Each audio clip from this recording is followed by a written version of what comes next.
Well, Chloe, thank you so much for your talk and all that you've been doing and your kind of vision about how to go about this. And one thing that strikes me at the outset is this is, in one sense, classic community organizing, which begins with listening and actually paying attention to what people really think and need and want and their own perception of the world and their lives in that way. And so I just really applaud you because, and especially now, so much politics has been kind of nationalized, and what you're describing is so hyper local and specific to your place, your community, your people, your culture shed in that way, that I think it's just a shining model of what really needs to be transformed in that way.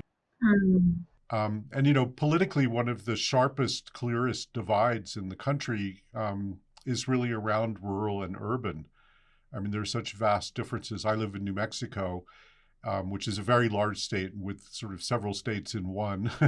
They're very different parts of the state that, politically, but there is definitely a very different way of life and different way of seeing the world in the more rural areas. And I agree that it's really a priority to reach out. And John Powell talks about, the real question today being bridging versus breaking. Do we build bridges or do we build walls? And what I see and what you're doing is you're building bridges in that way.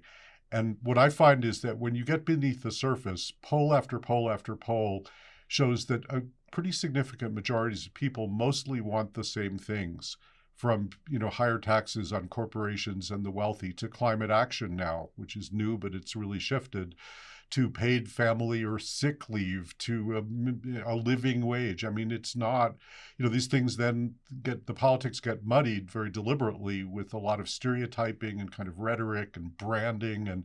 But when you scratch the surface, in fact, this is very much what people want. So I'm just curious how you approach that situation of getting past all the rhetoric and the spin.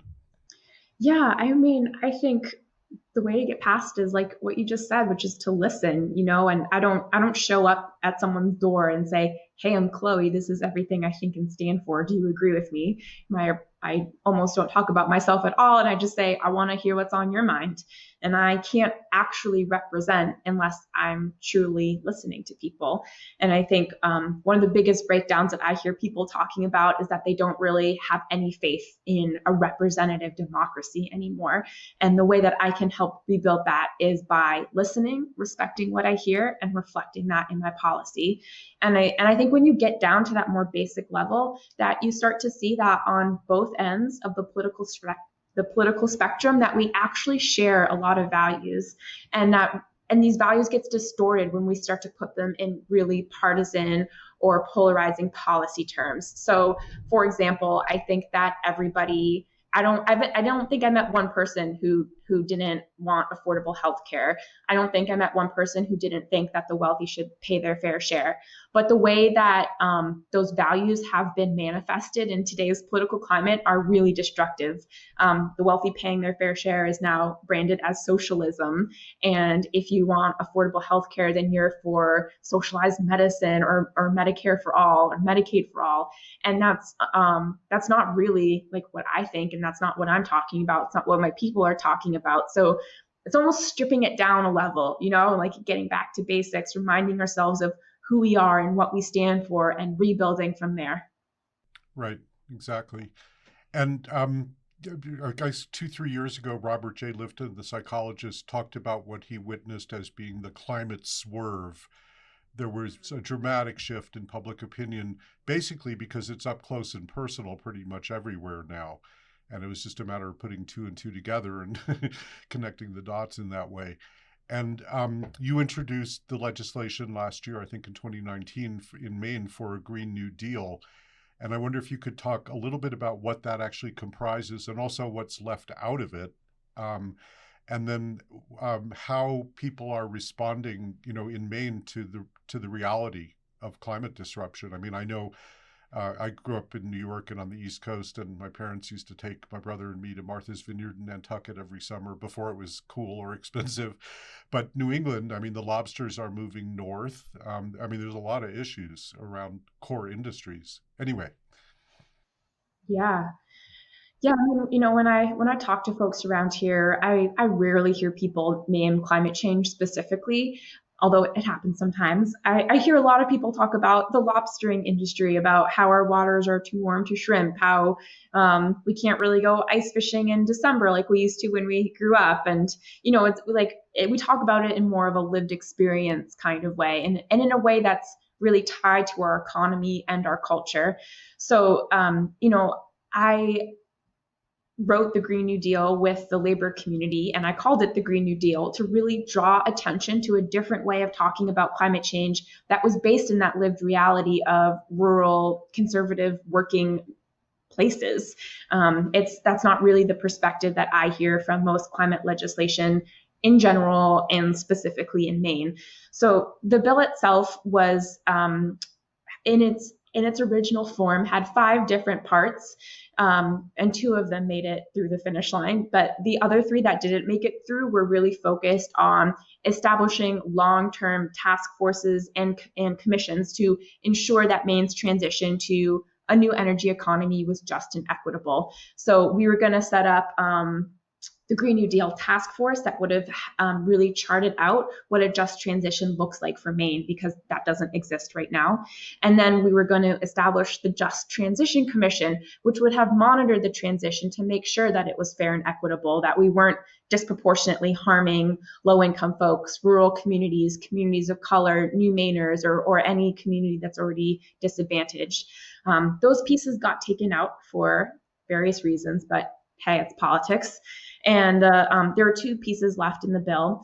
The one of them was really making sure that schools have access to resources so that they're not burdened as we transition to renewable energy, and that equally as important, that property taxes aren't burdened.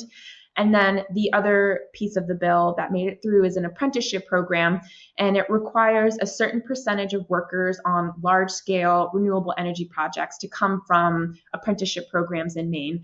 That's really important because people are always talking about how they don't want to get trained if they don't have a job at the end of it, and then people don't want to come here to build their businesses because they don't know if there'll be enough trained people. So it's really fixing that gap.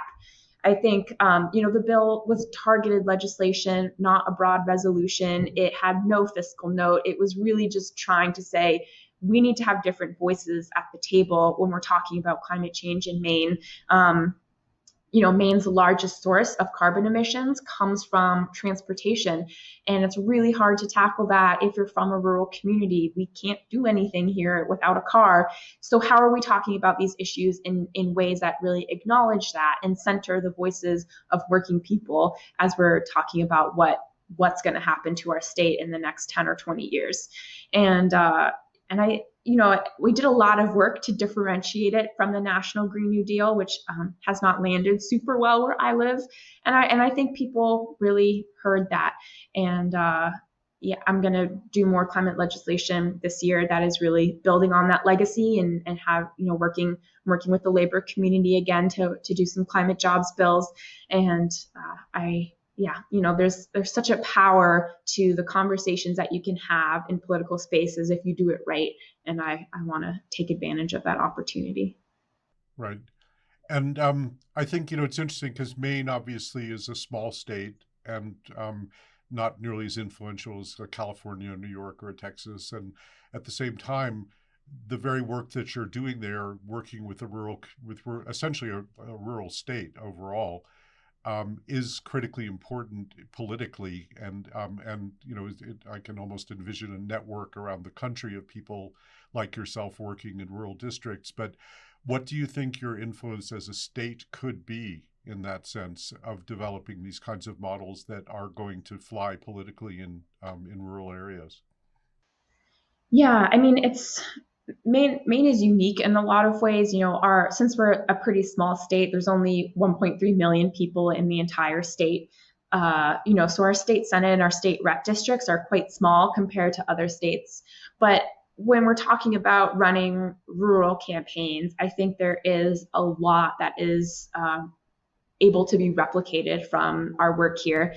I mean, even if you just look at the Susan Collins, Sarah Gideon race, which is one of the most most highlighted and paid attention to races of 2020. Sarah Gideon, who's a really good person. I've worked with her. I like her a lot. But she's from Freeport, which is in southern Maine, and Susan Collins comes from way up north. We talk about there being two Maines, like urban, progressive Maine, and then conservative northern Maine. And that's really the rural urban divide there as well. And Susan Collins won pretty easily because she has roots in a rural place. And so it just goes to show how much rural communities are leaning towards the right, when in fact our well-beings and the future of our economy depends on us voting blue. I don't like the two-party system, but that's just kind of the reality that we're dealt with. And I think the lessons that we can learn about talking about party in a way that's not partisan is really important and can be brought to other places. Yeah, exactly. And so, in terms of, I guess my question is around agriculture, which was not in your initial Green New Deal legislation. Yeah. But how does that fit in, and why was that not something that you began with? Yeah, I mean, with the Green New Deal bill itself, I decided to have it be very targeted and focused on working people and green jobs. So, and I have loved working with the labor community. That's just the lens that I decided to work on it through, since that's really what I heard from my community.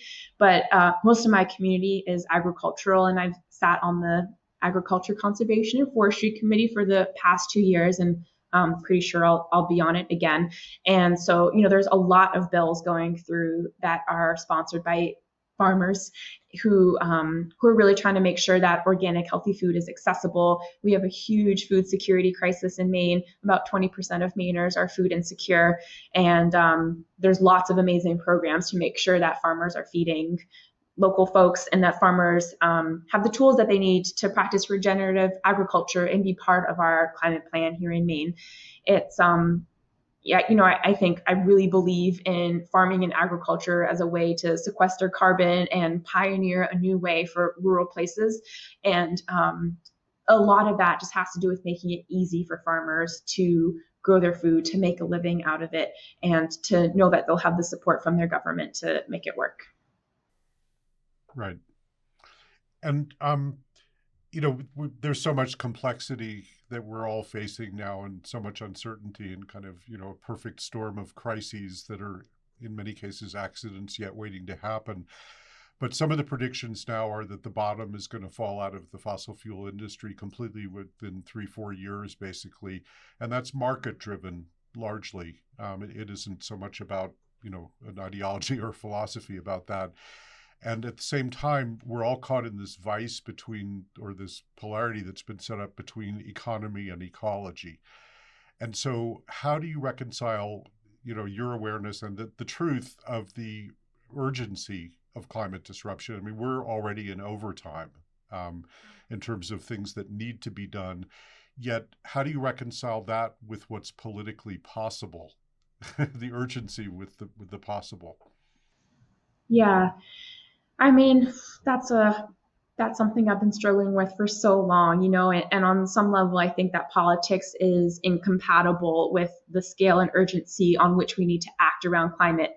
Being on the inside of the system, I think it, like in state legislatures, at least in Maine, anyone can propose a bill around anything, and it really does require a lot of time and effort from a lot of people to make sure that the bill is good, that it's not going to hurt people, and that it's going to move the state in the right direction. And that takes a lot of time. So, it's tricky to see how important that due diligence is, and contrast that with the urgency and scale of what we need.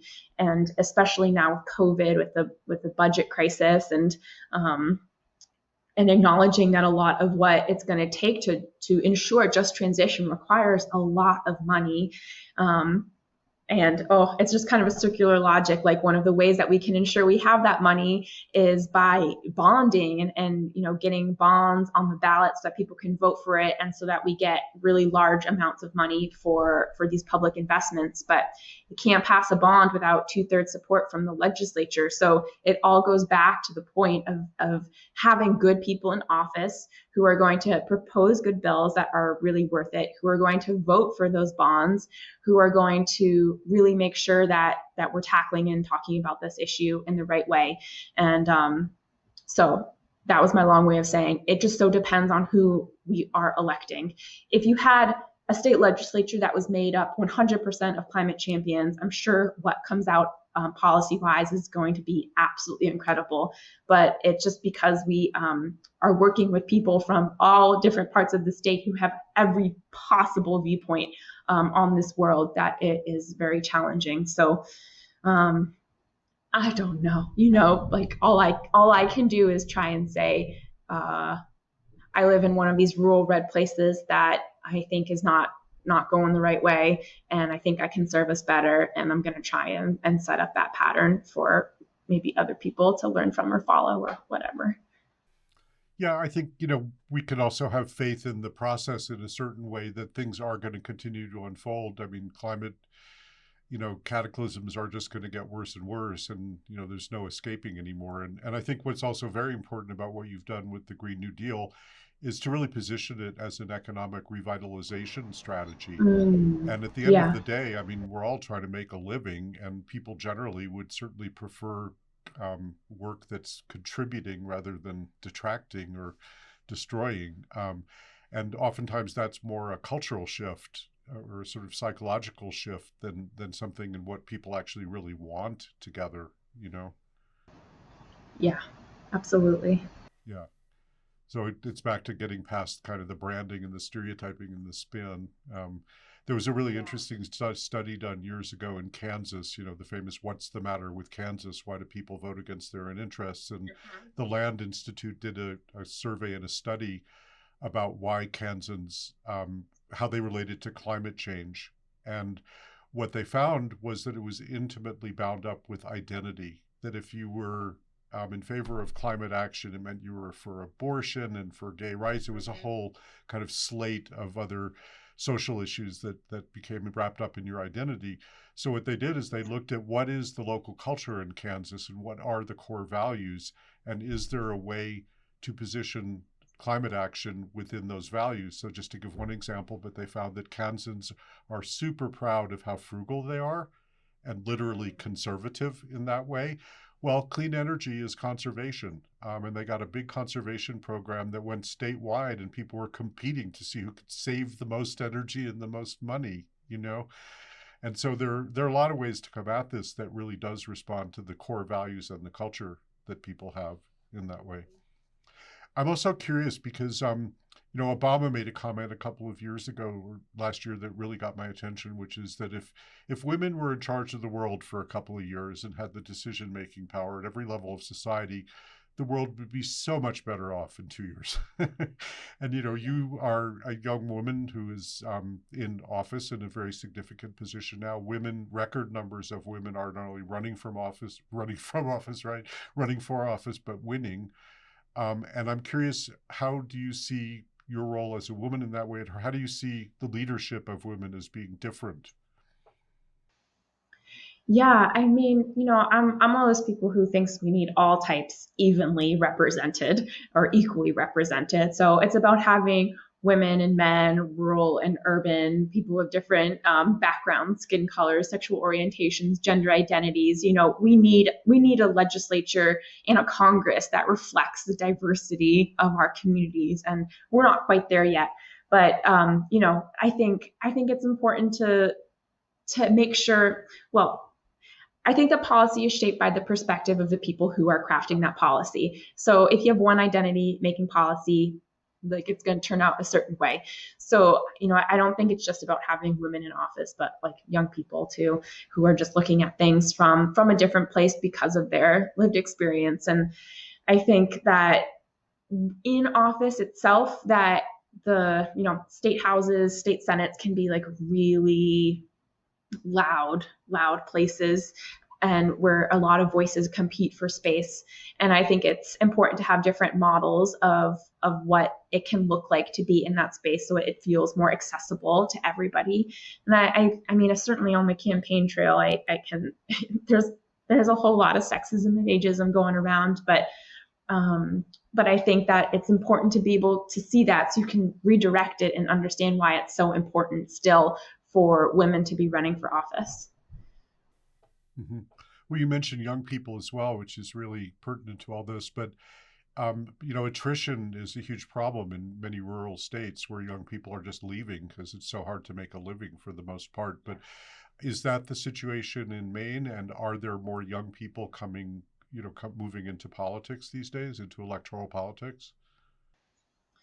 Yeah, it's certainly the situation in Maine. I mean, most of my friends have left the state that I went to high school with or grew up with, and part of me doing this work is desperately trying to find a way to stay here. I mean, we don't make a living wage in the state legislature, so I work other jobs and kind of piece it together. But it's certainly really tricky. I mean, I think there's a lot of barriers to keeping young people in rural places, from broadband access to lower regulations for starting small businesses to making sure that our rural economies are robust and thriving so that you can actually have a community when you live in the woods.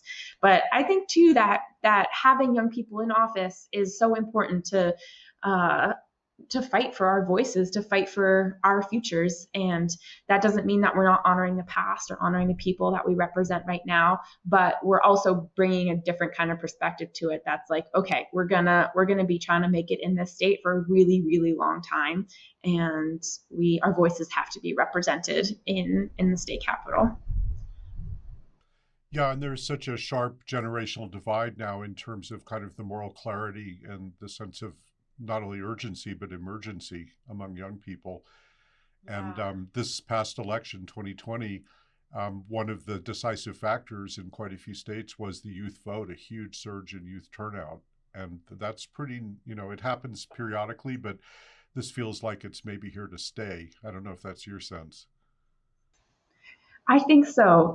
I think I certainly hope so. I don't want to speak for anybody else. I mean, at least for me as a young person, I have found it really hard to stay engaged with the political system when I don't see my vote or my work doing anything.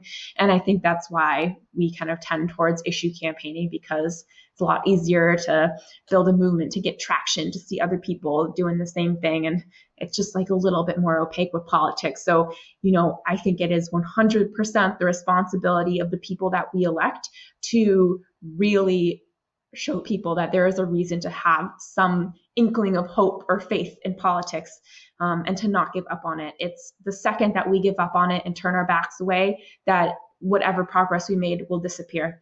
And it's vital that people in office take it seriously and that our constituents hold us accountable when they don't feel like we're representing them well. Yeah, inaction is action. So not participating is sanctioning what's going on. So, Yeah, it is. well, is there anything else you'd like to bring up or? I don't think so. I'm really grateful for you and all the Bioneers for taking the time and hearing our story from here, and just again so grateful for all the work that you do too. Well, thank you. And, it feels like this moment it's definitely a transformational moment. The big wheels are turning. Things are never going to be the same. Everything's going to change. It's just a question of how. And that's where we come in. That's where the agency is. And I sense that there is really a turning happening at this point, and and an awakening, and that's going to continue. And it's because of people like you having the courage and the vision. And I just think, the other thing from my perspective at this point is you can't you can't do certain things without a federal government.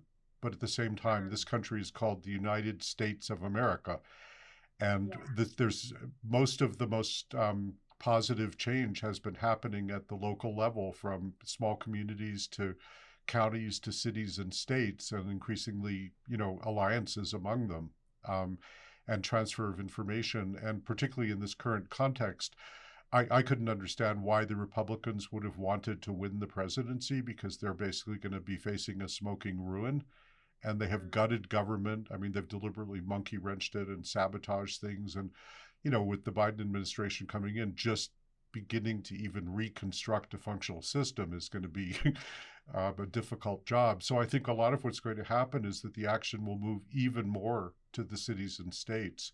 So the kind of work that you're doing at this time in that context, I wonder if you have a perspective on that as well. I totally agree with what you're saying. Yeah, and I think, yeah, I don't have anything to say. You said it so well. I agree. Okay, well, gosh, big props, and we wish you all great good fortune and all good wishes. And thank you, thank you. Thank you.